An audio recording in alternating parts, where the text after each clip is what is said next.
Hello hi friend, welcome to my channel. నాకు వరుసగా friend అవుతాడు. ఇప్పుడు ఈయన బండి ఈరోజు కదా దాడేది సార్. ఇప్పుడు మనం డీటెయిల్ కనుక్కుందాం. కొత్త బండి, నల్గొండ బండి. ఒకసారి మీకు ముందు నుంచి చూపెడతా ఆగండి.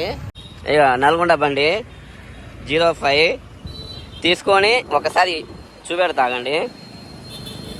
వెనకాల టాప్ పూజ కూడా చేపించిండట్టుంది. నెలకి ఎంత పడుతుంది? 8,000 సార్. అంటే ఎన్ని నెలలు చేయించుకున్నావు? 36 నెలలు. అంటే ఇప్పుడు ఇది సిటీలో బండ్లు పట్టుకుంటున్నదని చెప్తున్నారు, అది నిజమా మరి? నల్గొండ బండ్లు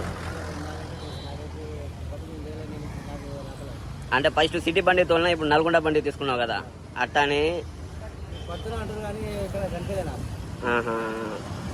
నా కూడా ఎక్కడ కనిపించలేదు. ఈయన బండి పంపించేద్దానికి ఓలా ఊబర్ ఆన్ చేసుకుంటూ. సరే, ఈ వీడియో చూసిన వాళ్ళు లైక్ చేయండి, షేర్ చేయండి, కామెంట్ చేయండి. అప్పటిదాకా బాయ్ బాయ్.